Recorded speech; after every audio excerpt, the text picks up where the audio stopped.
Et avec un avant-goût au vu des réactions depuis la présentation de ce projet du gouvernement. Bonjour Christophe Marion, député Ensemble pour la République du Loir-et-Cher. Béranger Cernon est également avec nous. Bonjour, député La France Bonjour. Insoumise de l'Essonne. Christophe Marion, je commence par vous. Personne n'a pensé à s'attaquer à la fraude avant François Bayrou. C'est quelque chose de nouveau? Non, non, c'est pas du tout quelque chose de nouveau. En septembre 2020, C'était il y avait une l'ironie. commission d'enquête. Oui, oui, j'imagine bien. Il y avait une commission d'enquête relative à la fraude aux prestations sociales qui avait été mise en place. Et en 2025, il y a une mission de suivi de cette commission d'enquête. Et elle a constaté que les manques et les insuffisances qui avaient été pointés du doigt en 2020, des moyens insuffisants qui étaient donnés à la fraude, par exemple, à la lutte contre la fraude, pardonnez-moi, un degré de mobilisation qui était très inégal en fonction des organismes. Eh bien, il y avait eu des améliorations en 2025 qui avaient été constatées, notamment une augmentation de 20% en termes de moyens humains des agents consacrés à la lutte contre la fraude, une modernisation des systèmes d'information pour les rendre interopérables entre les caisses d'assurance maladie, les caisses d'allocation familiale et puis la DGFiP, les finances publiques également. Tant et si bien qu'en 2020, on avait détecté 1,2 milliard de fraude sociale. En Hmm. 2024, on avait détecté 2,9 milliards de fraude sociale. Donc il y a déjà eu des choses de fait. Maintenant, il faut poursuivre l'effort très concrètement. Mais quand on parle de fraude sociale, je voudrais insister sur un point. La fraude sociale, c'est en effet 13 milliards d'euros en 2024 estimés par le Haut Conseil de financement de protection sociale. Mais il faut savoir que 56% de ces 13 milliards, c'est le fait d'entreprises, de travailleurs indépendants, c'est le travail dissimulé, c'est la sous-déclaration de chiffre d'affaires pour 6,9 milliards d'euros. 56% le fait d'entreprises, de travailleurs indépendants. C'est 34% seulement le fait d'assurés sociaux, la fraude au RSA, la prime d'activité. Là, on est entre 1,5 et 2,5 milliards d'euros. Donc, Alors, s'attaquer à la fraude sociale, c'est pas s'attaquer aux pauvres. C'est pas du tout ça, hein, le sujet. Il faut être très clair là-dessus. vous préemptez donc les attaques de votre position de gauche, notamment Béranger Cernon, député La France Insoumise de l'Essonne. Bah, il y a 13 milliards, il y a 13 milliards de fraude sociale. Bon, c'est pas anormal de s'en préoccuper, de s'y attaquer. Non, mais qu'on s'y en préoccupe et qu'on veuille s'attaquer à ce sujet-là, pourquoi pas. Mais je pense qu'il y a d'autres priorités. Déjà, premièrement, ça a été rappelé, la fraude fiscale est bien plus importante. Hein, c'est près de 85% de l'ensemble des fraudes qui existent. Donc, c'est là qu'il faut d'abord taper. Et visiblement, le gouvernement est bien plus rapide pour attaquer les plus précaires, les plus fragiles. Parce que aujourd'hui, dans le projet de loi qui est présenté, je n'ai rien vu concernant les travailleurs indépendants et les entreprises qui ne payent pas leurs cotisations à l'URSSAF. Par contre, l'assurance maladie, le chômage, etc., etc., là, il n'y a pas de sujet.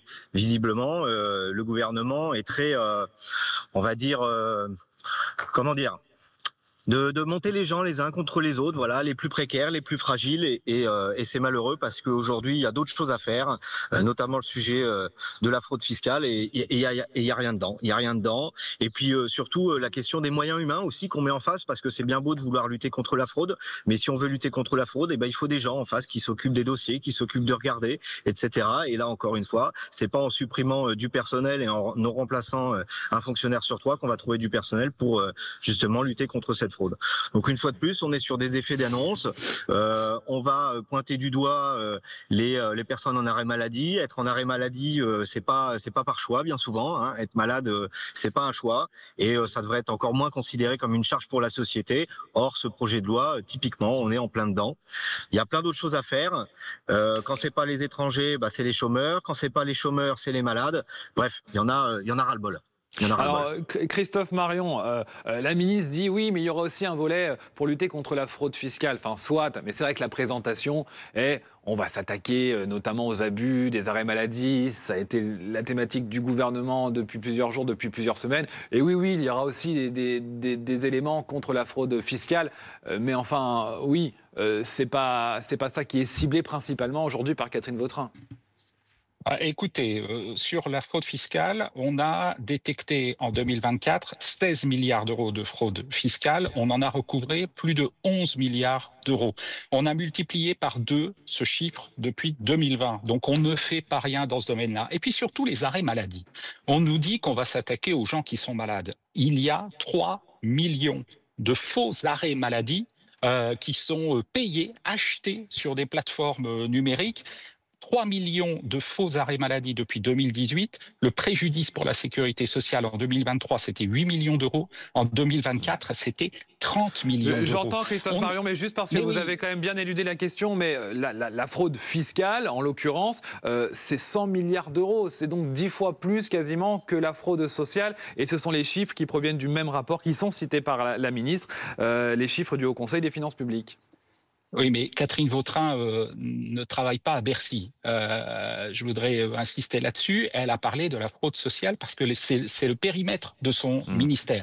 Maintenant, laissons Bercy, laissons Amélie de Montchalin nous indiquer tout ce qui va être mis en place pour lutter contre la fraude fiscale. Moi, ce que je peux vous dire, c'est que j'ai voté dans la loi de finances 2025 un dispositif qui va mettre un terme, par exemple, à ce qu'on appelle le cum-cum, c'est-à-dire la possibilité pour des investisseurs étrangers qui possèdent des actions d'entreprises françaises cotées d'échapper à l'impôt sur les dividendes. Eh bien, à partir du 1er janvier 2026, ça ne va plus être possible grâce à un dispositif qu'on a voté dans le cadre de la loi de finances 2025. Donc, en fait, on fait feu de tout bois. Aujourd'hui, on a mis en place le 100% santé. C'est super, le 100% santé. Sauf que ça a permis la mise en place de fraudes, notamment autour d'appareils, d'audioprothèses. Le coût pour l'assurance maladie, c'est 115 millions d'euros en 2024. En 2023, c'était 21 millions d'euros. Donc ça a explosé. C'est sur ces abus qu'il faut lutter. C'est pas sur les gens qui sont malades et qu'on va empêcher de prendre des arrêts maladie. Béranger Cernon, il y a des abus qui explosent. Est-ce qu'il n'est pas normal de vouloir s'attaquer à ça, encore une fois ? Non, mais des abus qui explosent, moi je veux bien, mais enfin bon, déjà faudrait réussir à nous le démontrer. Les plateformes qui délivrent des arrêts de travail, des arrêts maladie, etc., etc. Faut rappeler quand même que plus de 80%, quasiment 90% de la France est en désert médical. Donc déjà pour trouver un médecin, je vous raconte pas la galère que c'est. Et puis on ferait mieux de se poser plutôt la question de la souffrance au travail, des salariés qui sont au burn-out, de la question de la rémunération aussi, plutôt que de se poser de la question des arrêts maladie. Mais justement, parce que vous parlez des travailleurs, parce que vous parlez des travailleurs, Béranger Cernon, il y en a aussi des travailleurs qui sont écœurés de se dire qu'ils travaillent beaucoup, qu'ils ne touchent pas assez, notamment parce qu'ils payent beaucoup de charges. On parle souvent des records de taxes de prélèvement en France, pour financer un modèle social et pour financer des abus aussi. Alors déjà, c'est pas des charges, faut rappeler les choses, ça s'appelle des cotisations sociales, c'est notre modèle de société qui est conçu comme ça s'appelle de la solidarité entre ceux qui peuvent payer et ceux qui ne peuvent pas payer. Voilà, ça donne accès à un certain nombre de soins, un certain nombre de prestations et aujourd'hui la question c'est pas celle de payer trop de cotisations ou pas assez de cotisations. La question aujourd'hui, c'est qu'il y en a certains qui s'en mettent plein les poches, c'est qu'il y en a certains qui font de l'optimisation fiscale et qui ne payent quasiment rien pendant que d'autres en effet payent beaucoup. Et je ne crois pas que la question, quand vous posez la question aux salariés, soit la question de la personne qui est en arrêt maladie. C'est plutôt la question de celui qui touche plusieurs centaines de milliers d'euros, voire de millions, qui ne paye pas ses impôts. Et on se dit, qu'est-ce que fait le gouvernement ? Rien. Et on va plutôt s'en prendre aux personnes qui sont en arrêt maladie. Et je le répète, être malade, ce n'est pas par choix. C'est souvent une contrainte liée justement aux conditions de travail. Christophe Marion, j'ai l'impression que vous n'êtes pas superstitieux quand même, parce que déjà présenter un projet de loi aussi explosif et qui divise, qui clive pour l'année prochaine, faut pas avoir peur pour le budget, parce que c'est quand même l'étape d'avant et elle est importante. Oui, elle est importante. Mais écoutez, moi, je suis très souvent en circonscription dans mon Loir-et-Cher et croyez-moi, la lutte contre la fraude, on m'en parle régulièrement lors de mes permanences, parlementaires. Parce que très concrètement, il faut être honnête, moi, je rencontre beaucoup de gens qui travaillent, des couples qui travaillent, qui sont à peine au-dessus du SMIC, qui n'ont pas droit à beaucoup d'allocations familiales, qui sont très peu aidés et qui me disent nous en avons marre, concrètement, de cotiser pour des gens qui abusent. Que ça soit d'ailleurs à tous les niveaux, que ça soit de la fraude fiscale, que ça soit de la fraude sociale, c'est une réalité. Et moi, on m'en parle régulièrement. Donc je pense qu'à un moment, il faut aussi s'occuper des sujets sur lesquels les Français nous interpellent. Merci à tous les deux d'avoir participé à ce débat en direct sur BFM TV. Merci également Anthony.